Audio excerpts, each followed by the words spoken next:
ಮೈಸೂರಿನ ಜೆ.ಪಿ. ನಗರ ಚಾಮುಂಡೇಶ್ವರಿ ದೇವಸ್ಥಾನದ ಹತ್ತಿರವಿರುವ ಮಹದೇವಪುರ ಬಡಾವಣೆಯಲ್ಲಿ ಅಂತಾರಾಷ್ಟ್ರೀಯ ಮಹಿಳಾ ದಿನಾಚರಣೆಯನ್ನು ಆಚರಿಸಲಾಯಿತು. ಬಡಾವಣೆಯ ಮಹಿಳೆಯರು, ಸಮಾಜ ಸೇವಕಿ ಹಾಗೂ ಕಾಂಗ್ರೆಸ್ ಮಹಿಳಾ ಸಂಘಟನಾ ಕಾರ್ಯದರ್ಶಿ ಶ್ರೀಮತಿ ನಾಗರತ್ನಮ್ಮ ನಾಗರಾಜು ಅವರ ನೇತೃತ್ವದಲ್ಲಿ ಅಂತಾರಾಷ್ಟ್ರೀಯ ಮಹಿಳಾ ದಿನಾಚರಣೆಯನ್ನು ಅದ್ದೂರಿಯಾಗಿ ಆಚರಿಸಿದರು. ಕಾರ್ಯಕ್ರಮವನ್ನು ಮಾಜಿ ಶಾಸಕರಾದ ಎಂ.ಕೆ. ಸೋಮಶೇಖರ್ ಅವರು ಉದ್ಘಾಟಿಸಿದರು.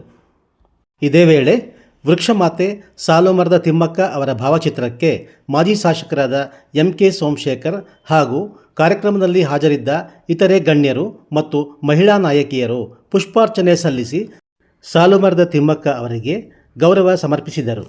ಕಾರ್ಯಕ್ರಮದಲ್ಲಿ ಮಾಜಿ ಶಾಸಕರಾದ ಶ್ರೀ ಎಂ.ಕೆ. ಸೋಮಶೇಖರ್ ಅವರು ಅಂತಾರಾಷ್ಟ್ರೀಯ ಮಹಿಳಾ ದಿನಾಚರಣೆ ಕುರಿತು ಮಾತನಾಡಿದರು.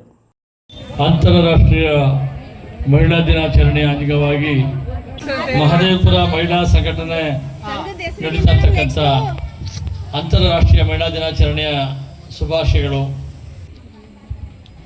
ಎಲ್ಲ ಕಡೆ ಪುರುಷ ಪ್ರಧಾನವಾದ ಸಮಾಜ ಪ್ರಪಂಚದಾದ್ಯಂತ ಹೆಣ್ಣಿಗೆ ನಾನಾ ರೀತಿಯ ಶೋಷಣೆಗಳು ನಡೀತಾ ಇತ್ತು. ಹೆಣ್ಣನ್ನು ಕೇವಲ ಒಂದು ಭೋಗದ ವಸ್ತು ಅಂತಲೋ ಅಥವಾ ತನ್ನ ಸೇವೆಗಾಗಿರ್ತಕ್ಕಂಥ ಒಂದು ವಸ್ತು ಅಂತಲೋ, ಮನೆಯಲ್ಲಿ ಎಲ್ಲ ಜವಾಬ್ದಾರಿನೂ ಅವರೇ ಮನೇಲಿ ಎಲ್ಲ ದುಡಿಬೇಕು, ಮಕ್ಕಳನ್ನ ನೋಡ್ಕೋಬೇಕು, ಪ್ರತಿಯೊಂದು ಮಾಡಿಕೊಂಡು ಮನುಷ್ಯ ಸ್ವೇಚ್ಛಾಚಾರಿಯಾಗಿ ತನ್ನ ಇಷ್ಟ ಬಂದಂಗೆ ನಡ್ಕೋತಾ ಇದ್ದಂಥದ್ದು ಕಾಲಾನುಕಾಲದಿಂದ ನಡ್ಕೊಂಡು ಬರ್ತಾ ಇತ್ತು. ಅದರ ವಿರುದ್ಧ ಉಟ್ಕೊಂಡದಂತೆ ಇದು 1975ನೇ ಇಸ್ವಿನಲ್ಲಿ ಮಾರ್ಚ್ 8ನೇ ತಾರೀಕು ಅಂತಾರಾಷ್ಟ್ರೀಯ ಮಹಿಳಾ ದಿನಾಚರಣೆಯನ್ನು ಪ್ರಾರಂಭ ಮಾಡಿದ್ರು. ಅವತ್ತಿನಿಂದನೂ ಕೂಡ ಮಹಿಳಾ ದಿನಾಚರಣೆ ನಡೀತಾ ಇದೆ. ಅವತ್ತಿಂದ ನಾವು ಕೂಡ ಬೆರಳಿಕೆಯಲ್ಲಿ ನಡೀತಾ ಇದೆ. ಈಗ ಎಲ್ಲರೂ ಕೂಡ ಅದರಲ್ಲಿ ಭಾಗವಹಿಸಿ ಮಹಿಳಾ ಸಂಘಟನೆಗಳಾಗ್ತಾ ಇದೆ.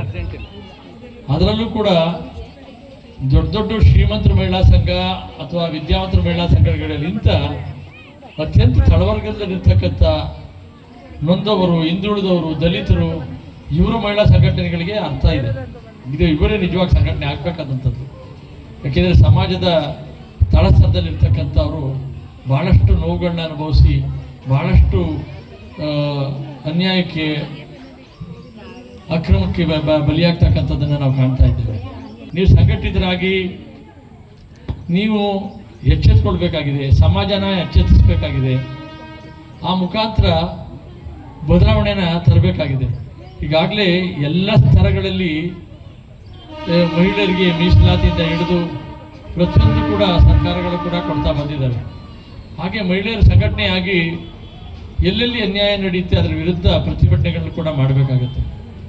ಯಾರ್ದೋ ಮನೆಯಲ್ಲಿ ಗಂಡ ಕುಡ್ಕೊಂಡು ಬರ್ತಾ ಇರ್ತಾನೆ, ಸಿಕ್ಕಿದ್ದೆಲ್ಲ ಬೇರೆ ಮಹಿಳೆಯರು ಸೇರಿಕೊಂಡು ಅವನು ತಿಳುವಳಿಕೆ ಹೇಳ್ತಕ್ಕಂಥದ್ದು, ಅವನನ್ನು ಖಂಡಿಸ್ತಕ್ಕಂಥದ್ದು, ಅವನನ್ನು ಬೇರೆ ರೀತಿ ಬಗ್ಗಿಸ್ತಕ್ಕಂಥದ್ದು ಕೆಲಸಗಳನ್ನ ಕೂಡ ಮಾಡಬೇಕಾಗುತ್ತೆ. ಎಲ್ಲೆಲ್ಲಿ ಅನ್ಯಾಯಗಳಾಗ್ತಾ ಇದ್ದಾವೆ ಅದನ್ನು ಮಾಡದೇ ಇದ್ದಾಗ ಅದು ಸಂಘಟಿತರಾದದಕ್ಕೂ ಪ್ರಯೋಜನ ಮಾಡಲ್ಲ. ಹಾಗಾಗಿ ನೀವು ಸಂಘಟಿತರಾಗಿ ಯಾರಿಂದಲೋ ಅನ್ಯಾಯ ಆಗುತ್ತೆ, ಯಾರಿಂದಲೋ ಮೋಸ ಆಗುತ್ತೆ, ಅದನ್ನೆಲ್ಲ ನೀವು ಖಂಡಿಸ್ತಕ್ಕಂಥ, ಅಥವಾ ಯಾರ್ದೋ ಮನೇಲಿ ಹೆಣ್ಮಗಳಿಗೆ ಅವನ ಕುಡ್ಕೊಂಬಂದು ಹಿಂಸೆ ಕೊಡ್ತಾ ಇರ್ತಾನೆ, ನೀವೆಲ್ಲರೂ ಸೇರಿ ಅವನ್ನ ಸರದಾರಿಗೆ ತರ್ತಕ್ಕಂಥ, ಅವನ್ನ ಖಂಡಿಸ್ತಕ್ಕಂಥ, ಅವನಿಗೆ ಅವಮಾನ ಮಾಡ್ತಕ್ಕಂಥ ಕೆಲಸಗಳನ್ನ ಮಾಡಬೇಕಾಗುತ್ತೆ. ಮಾಡಿ ಅವ್ರನ್ನ ಸರದಾರಿಗೆ ತರಬೇಕಾಗುತ್ತೆ. ಆ ಕುಟುಂಬದ ವ್ಯವಸ್ಥೆ ಸರದಾರಿಗೆ ತರಬೇಕಾಗುತ್ತೆ. ಯಾಕೆಂದರೆ ಮಹಿಳೆಯರು ಇಷ್ಟೆಲ್ಲ ಸಂಘಟಿತರಾಗಿ, ಅಂದರೆ ಈ ದೇಶದಲ್ಲಿ ಮಹಿಳೆಯರಿಂದನೇ ಈ ಸಂಸಾರ ಎಲ್ಲ ಎಷ್ಟು ಚೆನ್ನಾಗಿರ್ತಕ್ಕಂಥದ್ದು.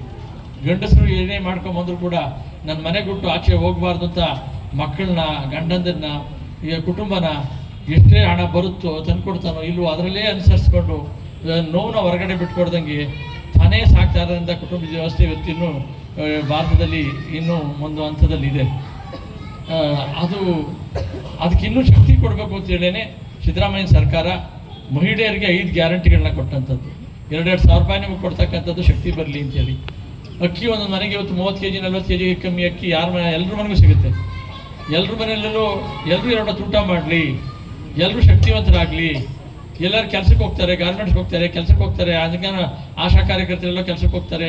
ಅವ್ರಿಗೆಲ್ಲ ಮಹಿಳೆಯರಿಗೆ ಬಸ್ ಫ್ರೀ ಆಗಲಿ ಅಂತೇಳಿ ಬಸ್ನಲ್ಲಿ ಫ್ರೀಯಾಗಿ ಓಡಾಡ್ತಕ್ಕಂಥ ವ್ಯವಸ್ಥೆ ಆಗುತ್ತೆ.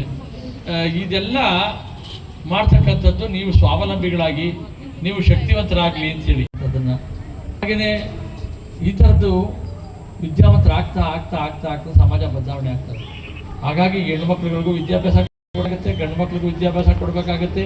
ಟಿ ವಿಗಳಲ್ಲಿ ಯಾರು ವೈಜ್ಞಾನಿಕ ವಿಚಾರಗಳನ್ನ ಹೇಳ್ತಾರೆ ಅಥವಾ ನಿಮ್ಮ ಮೊಬೈಲ್ನಲ್ಲೇ ಓಪನ್ ಮಾಡ್ಕೊಂಡು ನೋಡ್ಕೊಳ್ಳಿ. ಅಂಬೇಡ್ಕರ್ ವಿಚಾರ ಓದಿ, ಗಾಂಧಿ ವಿಚಾರ ಓದಿ, ಬುದ್ಧನ ವಿಚಾರ ಓದಿ, ಅಂಬೇಡ್ಕರ್ ವಿಚಾರ ಓದಿ. ಇದೆಲ್ಲ ನೋಡಿದಾಗ ನಿಮಗೆ ಜ್ಞಾನ ಹೆಚ್ಚಾಗುತ್ತೆ, ಸತ್ಯ ಏನು ಅನ್ನೋದು ಅರ್ಥ ಆಗುತ್ತೆ. ಆ ಬುದ್ಧನ ವಿಚಾರಗಳು ತಿಳ್ಕೊಂಡಾಗ ನೀವು ಜ್ಞಾನ ಏನೋ ನಾವು ಎಲ್ಲಿ ಹೋಗ್ತಾ ಇದ್ದೀವಿ, ಸರಿ ಯಾವುದು ತಪ್ಪ ಯಾವುದು ಅನ್ನೋದು ಅರ್ಥ ಆಗುತ್ತೆ. ಅದು ಬಿಟ್ಬಿಟ್ಟು ಆ ಬೇಡದೆ ಸೀರಿಯಲ್ಗಳು ನೋಡೋದ್ರಿಂದ ಯಾರಿಗೂ ಒಳ್ಳೇದಾಗೋದಿಲ್ಲ.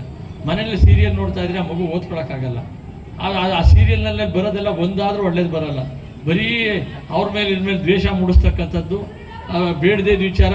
ಈ ಕಡೆ ಬಾಗ ತೆಗಿಯೋಕ್ಕೊಂದು ಸೀರಿಯಲ್ಲು, ಬಾಗಿಲು ಹಾಕೋಕ್ಕೊಂದು ಸೀರಿಯಲ್ಲು, ಊಟ ಮಾಡೋಕ್ಕೊಂದು ಸೀರಿಯಲ್ಲು, ಊಟ ಬಡಿಸೋಕ್ಕೊಂದು ಸೀರಿಯಲ್. ಅಲ್ಲಿ ಏನಿದೆ ಅದರಲ್ಲಿ? ಅದಕ್ಕಿಂತ ವೈಜ್ಞಾನಿಕ ವಿಚಾರಗಳು ಯಾರ್ದೆಲ್ಲಾರ ಬರ್ತಾರೆ ಯಾವ್ದಾರು ಚಾನಲಲ್ಲಿ, ಒಳ್ಳೆ ವಿಷಯ ತಿಳ್ಕೊಳ್ಳೋಂಥದ್ದು ಏನಾರು ಇದೆಯಾ? ಡಾಕ್ಟ್ರುಗಳನ್ನ ಕರೆಸಿ ಹೇಳ್ತಾರೆ, ಪ್ರಸೂತಿ ತಜ್ಞರನ್ನ ಕರೆಸಿ ಹೇಳ್ತಾರೆ, ಲಾಯರ್ನ ಕರೆಸಿ ಮಾತನಾಡ್ತಾ ಇರ್ತಾರೆ, ಒಳ್ಳೊಳ್ಳೆ ಲೆಕ್ಚರರ್ಗಳನ್ನ ಕೊಡ್ತಕ್ಕಂಥದ್ದು ನಿಮ್ಮ ಮೊಬೈಲ್ಗಳಲ್ಲೇ ಸಿಗುತ್ತೆ. ಬೇರೆ ರೀಲ್ಸ್ ನೋಡೋದಕ್ಕಿಂತ ಇಂಥವ್ರ ವಿಚಾರಗಳು ಮೊಬೈಲ್ನಲ್ಲಿ ಓಪನ್ ಮಾಡ್ಕೊಂಡು ನೋಡ್ಕೊಳ್ಳಿ. ಅದರಿಂದ ನಮ್ಮ ಜ್ಞಾನ ಬೆಳೆಯುತ್ತೆ. ಜ್ಞಾನನೇ ಶಕ್ತಿ. ಜ್ಞಾನ ಯಾವಾಗ ಬರುತ್ತೆ ಆವಾಗ ಶಕ್ತಿ ಬರುತ್ತೆ.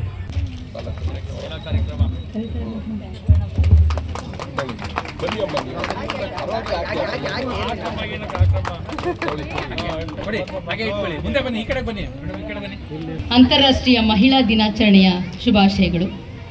ಮುಖ್ಯವಾಗಿ ಕಾರ್ಯಕ್ರಮವನ್ನು ರೂಪುರೇಷೆ ಮಾಡಿದಂತಹ ಶ್ರೀಮತಿ ನಾಗರತ್ನಮ್ಮ ನಾಗರಾಜು ಮೇಡಮ್ ರವರೇ, ಒಂದು ಸಂತೋಷ. ಮಾರ್ಚ್ 8 ಅದರ ಮಹತ್ವ ಈಗಾಗಲೇ ಅವ್ರು ಹೇಳಿದರು. ಯಾಕೆಂದರೆ ನಮ್ಮ ದಿನವನ್ನು ನಾವು ಒಂದು ಐಡೆಂಟಿಟಿ, ಒಂದು ಅಸ್ಮಿತೆಯನ್ನು ನಾವು ಕಂಡುಕೊಳ್ಬೇಕು. ಅಂದರೆ ಒಂದು ವಿಶೇಷ ದಿನವನ್ನಾಗಿ ನಾವು ಗುರುತಿಸ್ಕೊಳ್ಬೇಕು. ಇದು ನಾವು ಗುರುತಿಸ್ಕೊಳ್ಬೇಕು. ಯತ್ರ ನಾರ್ಯಂತು ಪೂಜ್ಯಂತೆ ರಮತ ತತ್ರ ದೇವ, ಅಲ್ಲಿ ಅಂದರೆ ತತ್ರ ದೇವತಃ, ಎಲ್ಲಿ ಅಂದರೆ ಮಹಿಳೆಯನ್ನ ಗೌರವಿಸಲ್ಪಡುತ್ತಾಳೋ ಅಲ್ಲಿ ದೇವತೆಯರು ನೆಲೆಸ್ತಾರೆ. ದೇವತಃ ಒಂದು ಸ್ಥಿತಿಗತಿಗಳು ಅಲ್ಲಿ ಇರ್ತವೆ, ದೈವತ್ವದ ಒಂದು ಸಂಕೇತವಿರ್ತದೆ ಅಂತ. ಬಹಳ ಹಿಂದೆ ಮನುಸ್ಮೃತಿ ಕೂಡ ಹೇಳಿದ್ದ, ಅಂದರೆ ನಾ ಸ್ತ್ರೀ ಸ್ವಾತಂತ್ರ್ಯಂ ಅರ್ಹತಿ ಅಂತ. ಅಂದರೆ ಸ್ತ್ರೀಗೆ ಪುರುಷ ಪ್ರಧಾನ ವ್ಯವಸ್ಥೆಯಲ್ಲಿ ಯಾವುದೇ ರೀತಿಯ ಒಂದು ಸ್ವಾತಂತ್ರ್ಯ ಇರಲಿಲ್ಲ. ಹೆಣ್ಣಿನ ಬದುಕು ಬಹಳ ಶೋಚನೀಯವಾಗಿತ್ತು. ಆದರೆ ಈಗ ಕಾಲ ಬದಲಾಗಿದೆ. ಯಾಕೆಂದರೆ ಹೆಣ್ಣು ಇವತ್ತು ಸ್ವಾತಂತ್ರ್ಯವನ್ನು ಪಡ್ಕೊಂಡಿರ್ಬೋದು, ಆದರೂ ಕೂಡ ಸಂಪೂರ್ಣ ಸ್ವಾತಂತ್ರ್ಯ ದೊರಕಿಲ್ಲ. ಸಿಕ್ಕಿರುವಷ್ಟು ಸ್ವಾತಂತ್ರ್ಯವನ್ನು ಕೂಡ ಪುರುಷರು ಕೊಟ್ಟಿಲ್ಲ. ಅದು ನಾವು ಕಷ್ಟಪಟ್ಟು ಗಳಿಸಿರುವಂಥದ್ದು. ಅದನ್ನು ನಾನು ಈ ಸಂದರ್ಭದಲ್ಲಿ ಬಹಳಷ್ಟು ಧೈರ್ಯವಾಗಿ ಹೇಳಬಲ್ಲೆ. ಹೆಣ್ಣನ್ನು ಬಹಳ ನೋಡಿದ್ದೀರಿ. ಯಾಕೆಂದರೆ ಹೆಣ್ಣೆಂದರೆ ಪ್ರೀತಿ, ಹೆಣ್ಣೆಂದರೆ ಸಹನೆ, ಹೆಣ್ಣೆಂದರೆ ಸಹನಾಧರಿತ್ರಿ. ಭೂಮಿ ತಾಯಿಗೆ ಹೆಣ್ಣನ್ನು ಹೋಲಿಸಿರುವಂಥದ್ದು ಅಲ್ವಾ? ಯಾವುದೇ ಕೆಲಸ ಕಾರ್ಯಗಳಾಗಲಿ ಮೊದಲು ನಾವು ಭೂಮಿ ತಾಯಿಯನ್ನ, ಜನಪದರು ನೋಡಿ. ಹಾಗಾಗಿ ಒಂದು ಜನಪದದ ತುಣುಕು ಈ ಸಂದರ್ಭದಲ್ಲಿ ನೆನಪಾಗ್ತಾ ಇದೆ.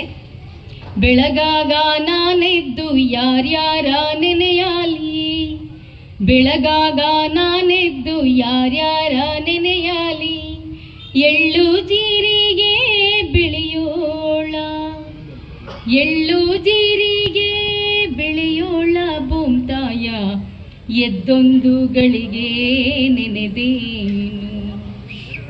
ಇದೇ ಸಂದರ್ಭದಲ್ಲಿ ವಿವಿಧ ಕ್ಷೇತ್ರಗಳಲ್ಲಿ ಸಾಧನೆ ಮಾಡಿದ ಸಾಧಕ ಮಹಿಳೆಯರನ್ನು, ಪೊಲೀಸ್ ಅಧಿಕಾರಿಗಳನ್ನು, ವೈದ್ಯಾಧಿಕಾರಿಗಳು, ಉಪನ್ಯಾಸಕರು ಹಾಗೂ ಆಶಾ ಕಾರ್ಯಕರ್ತೆಯರನ್ನು ಸನ್ಮಾನಿಸಲಾಯಿತು.